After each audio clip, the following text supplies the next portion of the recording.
Hello and welcome to the Craftsman Show. My name is your host, the Craftsman. In a previous episode, I mentioned something to y'all about this next one gonna be dangerous. Hold up, what's this doing? We don't need that. In this episode, we finna melt down some metal. Before we get into the video, how about a word from my sponsor, Song 6 of a Minute Education. I guarantee that you can learn any subject in 1/6 of a minute. This tape will self-instruct in 10 seconds. Some of the things that I'll be using up in this episode is Mold Max 60 from Smooth On. And the reason we're going with Mold Max 60 is because it is designed for high heat. As you can see right here. What's that say? Resistance up to 560 degrees Fahrenheit. I got me a little laser looking thermometer thing. Let's see what temperature Earl Grey is back there. He's about 64 degrees. We also got us a little scale. And I also got me this right here. Just a hot pot right here. I got this one because I like the convenience of it. But you can use a spoon and a torch, whatever that you might have access to melt down your metal. We're gonna need some metal. This right here, some pewter. This ain't got no lead in it, it's lead free. You also gonna need something to make a mold of. And for that, we got the Sogmaster. Y'all know Captain Crunch, but did y'all know he has an arch nemesis, the Sogmaster? What I like about it is all these little details and things like this. And then in addition, y'all see that? Rivets. It's gonna be fun. And for today, I'm gonna use me some boxes, but you can use Legos, you can use pieces of wood, plastic, whatever that you might have. What we're gonna do is a 2-part mold. So we got 2 sides to this. One side and then another side. First step is to make one side of the mold. To do this, I'm using some Super Sculpting. And I know I can hear several of y'all right now saying, why Craftsman? Why in the world? It's the only clay that I have on hand that I know does not have sulfur in it. And whenever you mess with silicone, you don't want to have sulfur in your clay. All right. So I'm gonna sit here and get this all kneaded up good. Look at this crumbling everywhere. Probably be here all day doing this. See roughly how much we got, and that looks like that's gonna be enough. So now I'm gonna get here and start the process of getting this mush down into place. And I gotta make sure I'm gonna give me some tools and things and make sure we get this tucked into all the corners. Get it all evened out, looking good. All right, that's pretty close. So we got Mr. Sogmaster right here. There's already an existing seam line going around, okay? Now this was injection molded before they put this in a cereal box. What I would do is I would try to make this seam line the same for this, all right? Because that way you don't want 2 different seam lines going through it, you know what I'm saying? So we're gonna pour them upside down like this. So I'm gonna come up away from the bottom a little bit. We want us a little space all the way around the sides, including the head like that. I'm gonna go ahead and just start pushing them down up in here. And this part right here can be kind of tough, all right? But you just keep on working with it. It's gonna happen, all right? There's a gap right in there. We got to take some extra little clay, get that down into place. And then it's just a process of going around making sure that everything lines up.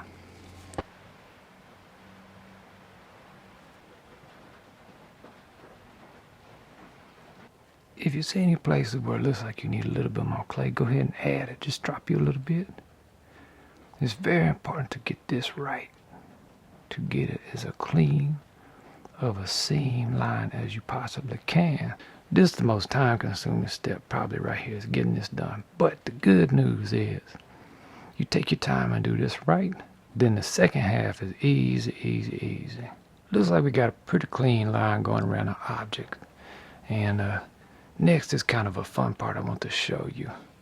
Because what we're about to do now is we're about to find some little objects and things that we can put around to make little registration keys and things. All right. I got some little objects right here. Now some people use acorn nuts and different things, all kind of little different things.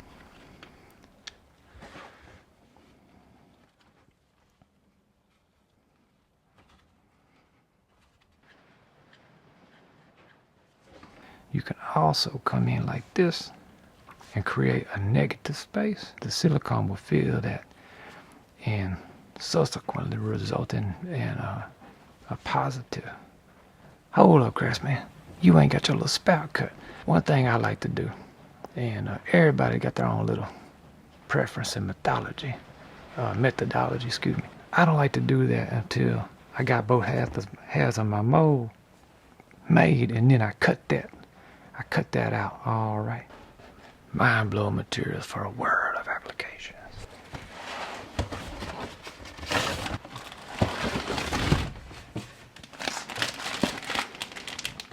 Alright, mix ratio 100A to 3B by weight.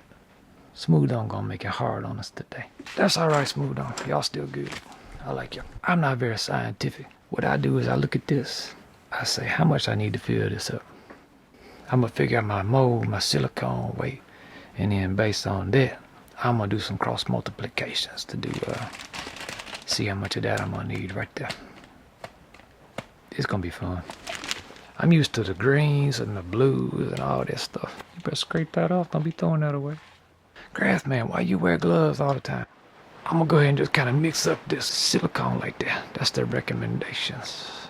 I'm gonna turn the scale on. There we go. And then I'm gonna put me a Nukes cup up on there like that. Tear it. I'm gonna dump me some of this up in it.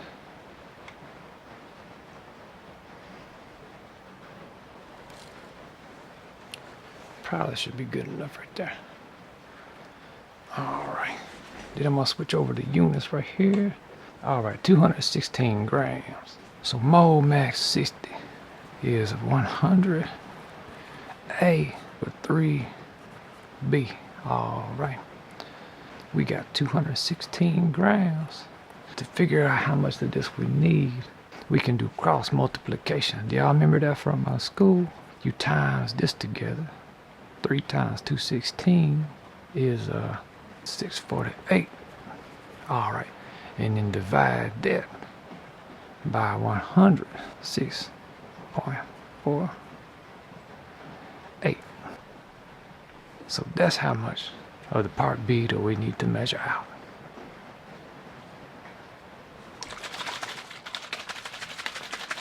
Look at that, they get us a blue color right here. Smooth On, they do some crazy things with these colors. All right.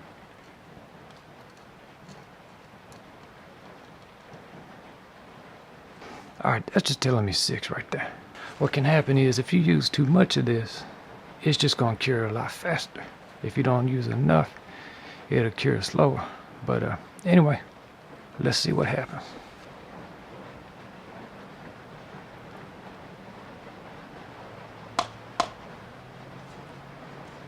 Anytime you're mixing some silicone like this, you want to scrape the edges, kind of rotate it around like that.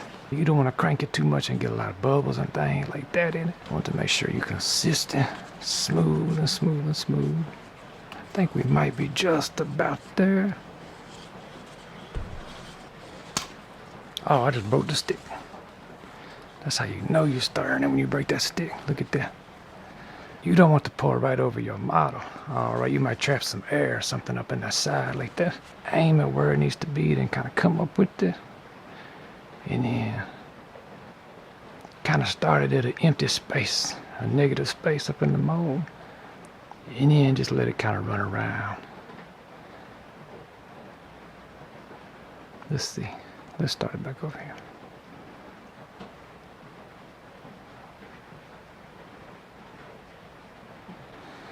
I think that's about good right there. So now we're just gonna let that sit all night. I'm gonna check on it tomorrow. And then we'll work on part 2, second part of the mold.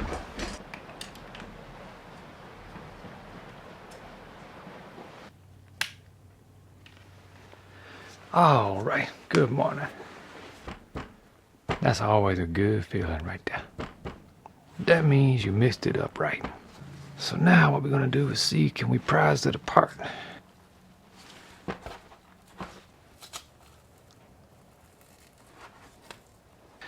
Now see, one thing, the reason why this is coming off so easy, see that shiny shine right there?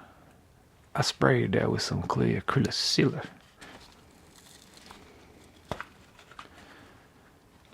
That's what I'm talking about right there. Now, looks like we can probably use this again.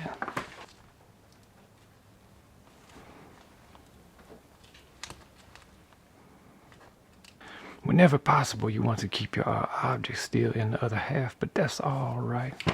We're gonna take it out like this. Any little pieces like this. Just kind of get that out of there. Now, if you want to, you can go in, cut around this. So what we finna do is see that we can get this back into the box. And what I like to do that is I always take, see these little edges right here? It kind of forms the edge all the way around that. So I'm gonna take me a real sharp blade like this, and then just I guess I might as well go ahead and do it instead of just talking about it. We're gonna join this up real good and snug, and try to eliminate as much as the little cracks and things that we can around the edges.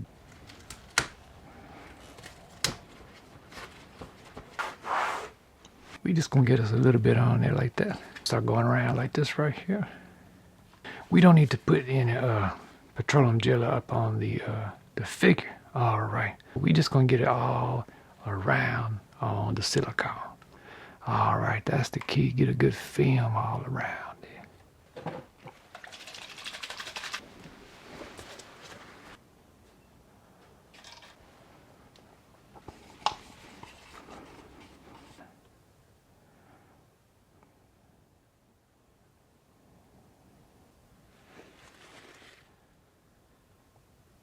Check out that backpack on Sogmaster.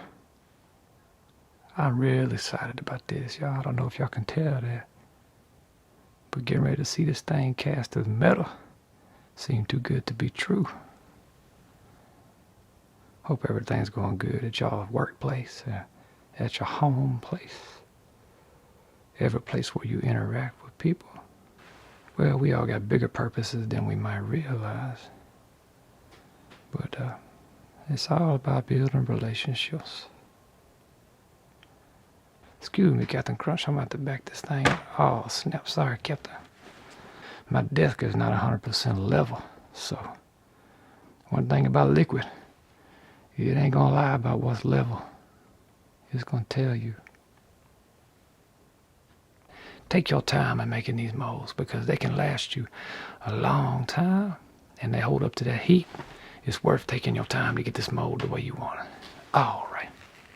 I'm gonna holler at y'all later.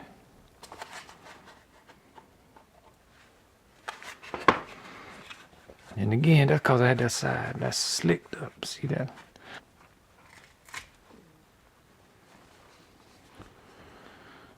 There we go. Let's see.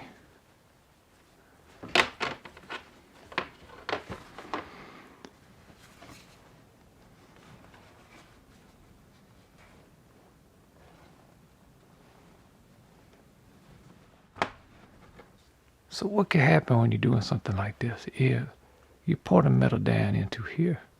It's going to come down and then fill up.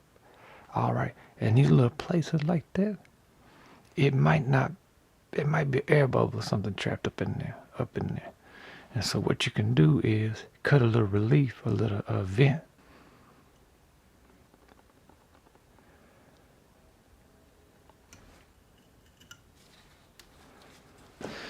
What we about to do is about to add some baby powder to this. All right.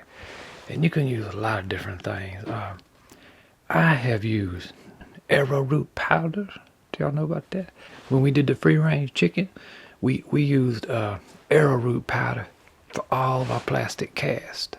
We're gonna coat the whole mold with baby powder.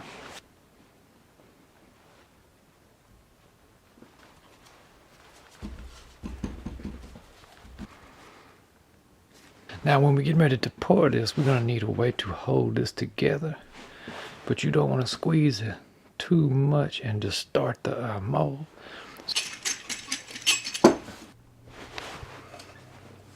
All right. I don't know what y'all think about that right there. I did a lot of reviewing on these things, and this is the one I ended up liking. The negatives a lot of people have a complaint about is this right here. that it's too easy to for this to, you know, I can see where maybe it would be good to have some kind of thing come up like that, to kind of grab holes. So this is fixed. That's got some little grabs, and it's just gonna stay there, you know, locked in place. But anyway, this is my pewter right here, and there's different kind of variations that you can get on this as far as, you know, what they got in them. But this is lead free. That's the main thing you want to look out.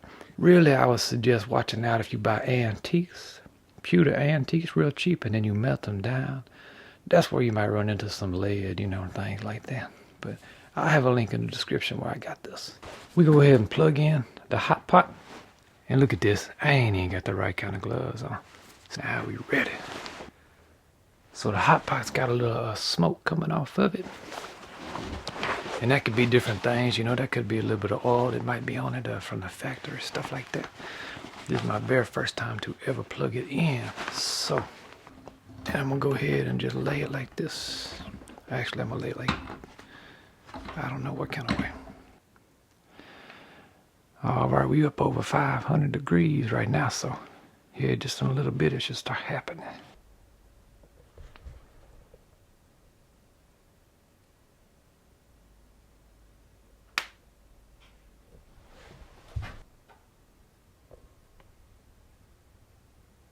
I just skim off some of the dross off the top of it. That's basically the little impurities and things like that. When you melt it, it rises up like that. I do expect some metal to go to run off onto my workbench. That's why I'm over here instead of by my other little cutting mat area. I don't want that stuff to get melted. We're just gonna try to do a little pour and see what it'll do. All right.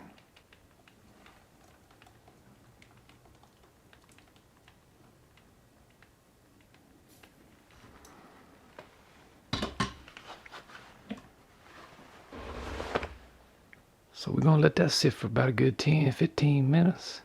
I'm gonna go sip on some coffee, and we come check back in a little bit.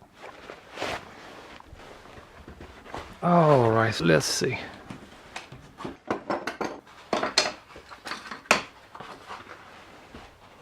Let's see if we get the camera to zoom in. Oh, it's already coming apart. Look.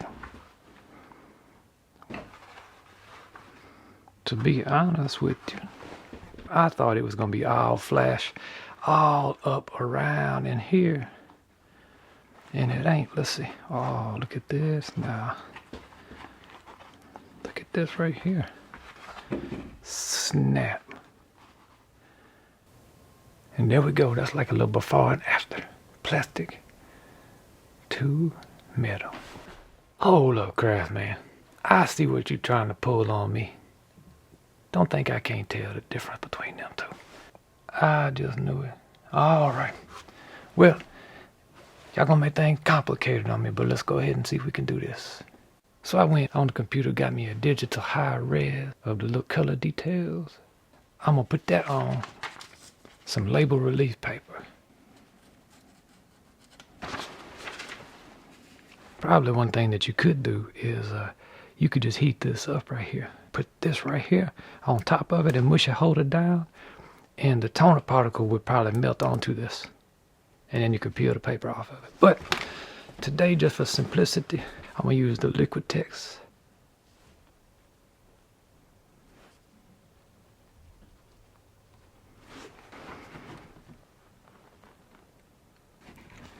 Now, one thing, some of these little rivets might push up on this, but anyway, we're gonna see what we can do. I think I done mushed on this about as much as I can. And we're gonna let this dry and then see if we can peel it off.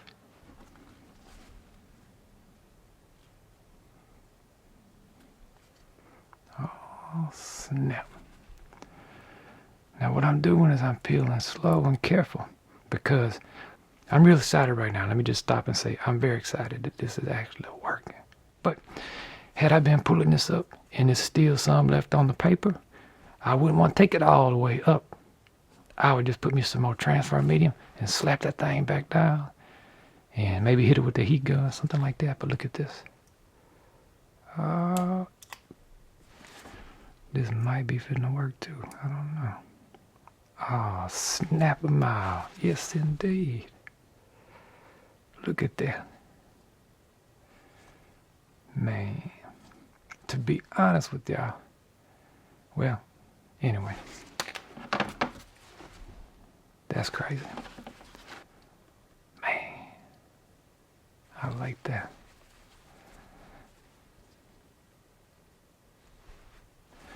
Thank y'all so much for watching my video. I appreciate the support so much, and if we keep going, then maybe one day I'll be able to do YouTube videos and things full time. But hey, either way, I'm thankful. I'm grateful. I just can't believe that I get to do this. Thank y'all so much. I love y'all. Keep steady crafting. You know how it is when you start building your army. You got to keep on going.